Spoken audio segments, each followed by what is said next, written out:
Bismillahirrahmanirrahim. Assalamualaikum warahmatullahi wabarakatuh. Alhamdulillahirabbil alamin. Assalatu wassalamu ala asyrofil anbiya'i wal mursalin wa ala alihi washabihi ajmain. Amma ba'du. Perkenalkan, nama saya Iza Taufiki Fitriana Rasyida dengan nomor induk mahasiswa 21103070110. Program Studi Hukum Tata Negara Fakultas Syariah dan Hukum. Guna menyelesaikan tugas ujian akhir semester mata kuliah Bahasa Indonesia.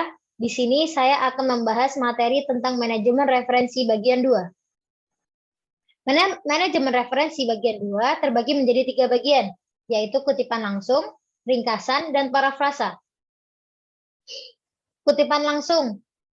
Pengertian kutipan langsung yaitu Kamus Lengkap Bahasa Indonesia, kutip-mengutip, mengambil perkataan, kalimat dari buku, sehingga bisa diringkas bahwa kutipan adalah suatu kalimat yang berisi gagasan, ide, ataupun pendapat seseorang yang dijadikan alat referensi serta diambil dari berbagai sumber, seperti media, audio cetak, video online, dan lain-lain. Maka diperlukan gagasan-gagasan pendukung dari hasil penelitian sebelumnya maupun dari para ahli. Kutipan langsung atau kutipan mempunyai manfaat, yaitu yang pertama, sebagai landasan teori karya ilmiah. Yang kedua, pandangan atau acuan penulis. Yang ketiga, penguat argumen. Jenis-jenis kutipan terbagi menjadi 2 bagian, yaitu kutipan langsung dan kutipan tidak langsung. Kutipan langsung yaitu pernyataan atau kalimat yang ditulis dalam bentuk susunan kalimat aslinya tanpa mengalami perubahan sedikit pun. Dan di sini pengutip tidak diperbolehkan untuk menghilangkan ataupun mengubah dari pernyataan yang diambil dari sumber yang dikutip. Lebih tepatnya, harus ditulis ulang secara tepat seperti apa yang ada sesuai dengan sumbernya. Ada 2 cara dengan kutipan langsung, yaitu kutipan tidak lebih dari 4 baris dan kutipan lebih dari 4 baris. Kutipan tidak lebih dari 4 baris. Di sini memiliki jenis-jenis. Yang pertama, sumber rujukan ditulis langsung sebelum atau sesudah teks dikutip.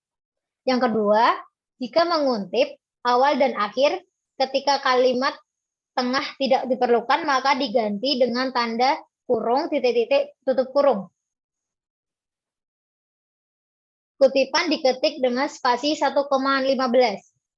Terus yang keempat, penulis menyatu dengan teks. Yang kelima, diawali dan diakhiri dengan tanda petik. Yang keenam, diikuti nama pengarang, tahun terbit, dan halaman dari sumber kutipan tersebut. Yang kedua, kutipan terdiri dari 4 baris atau lebih. Jenis-jenisnya yaitu yang pertama, sumber rujukannya terdiri dari nama pengarang, tahun terbit, serta halaman yang dikutip. Yang kedua, kutipan diawali dan diakhiri dengan tanda petik. Yang keempat, karena teks panjang, maka teks dipisahkan dengan jarak spasi 2,5 dan diketik dengan 1 spasi. Yang keempat, sumber rujukan ditulis langsung sebelum teks dikutip. Bab yang kedua, yaitu membahas tentang ringkasan. Pengertian ringkasan yaitu ringkasan berasal dari kata ringkas, yaitu memiliki arti singkat, kependekan kalimat dari bentuk yang panjang. Ringkasan ialah cara yang efektif dalam menyajikan suatu karya yang panjang dalam bentuk singkat dan padat. Sedangkan menurut penulis ringkasan ialah suatu tulisan yang sengaja disajikan dalam bentuk singkat dan padat tanpa mengubah pola pikir penulis yang asli. Jenis-jenis ringkasan. Yang pertama, ringkasan dalam bentuk abstrak mempunyai arti bentuk uraian yang sesingkat-singkatnya mengenai segala pokok utama. Kalau ringkasan dalam bentuk sinopsis, itu bentuk ringkasan suatu karya yang dapat memberikan acuan kepada orang lain untuk membaca secara utuh. Yang ketiga, ringkasan dalam bentuk simpulan, yaitu seperti suatu uraian atau pembicaraan dengan adanya pada ide serta penyelesaian dari permasalahan yang disajikan.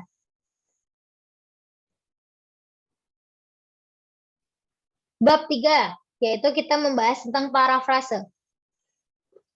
Parafrase, pengertian dari parafrase yaitu, menurut Kamus Besar Bahasa Indonesia, parafrase merupakan penguraian kembali suatu bacaan atau karangan dalam wujud susunan kata yang lain dengan tujuan bisa menerangkan arti yang tersembunyi. Pengungkapan kembali suatu tuturan atau sebuah etiket ataupun berbagai bahasa tertentu terjadi terbagi yang lain tanpa mengganti pengertiannya. Bentuk-bentuk parafrase.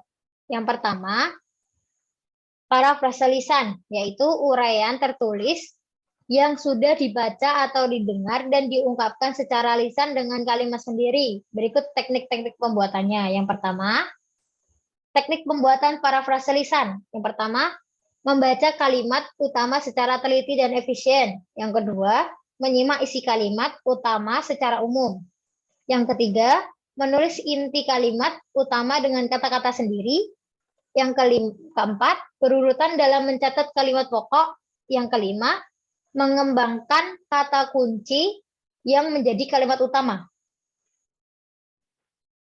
Yang keenam, kalimat disampaikan secara lisan menggunakan kalimat sendiri. Parafrase tulisan, yaitu karangan yang terbagi menjadi beberapa paragraf. Setiap paragraf terdiri dari unsur kalimat pokok dan kalimat penjelas. Kalimat-kalimat penjelas dapat berupa uraian yang mungkin dapat juga hanya rincian tertentu. Tahap-tahap pembuatan parafrase. Yang pertama, teks dibaca secara menyeluruh. Yang kedua, topik atau tema dipahami secara menyeluruh. Pada setiap paragraf, gagasan pokok harus dicatat. Dan keempat, pada setiap paragraf dicari kalimat-kalimat utamanya. Dan yang kedua, jenis-jenis parafrase. Parafrase terbagi menjadi dua jenis, yaitu parafrase terikat dan parafrase bebas. Parafrase terikat yaitu mengubah puisi menjadi prosa dengan metode menambahkan atau menyisipkan beberapa kata pada puisi sehingga kalimat mudah dipahami dan bisa digunakan dalam parafrase tersebut.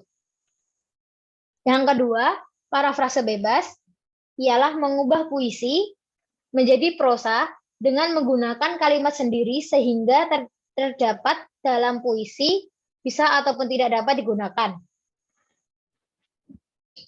Kesimpulan dari manajemen referensi 2 yaitu kutipan langsung atau kutipan adalah suatu kalimat yang berisi tentang gagasan atau ide atau pendapat seseorang yang dijadikan alat referensi serta diambil dari berbagai sumber.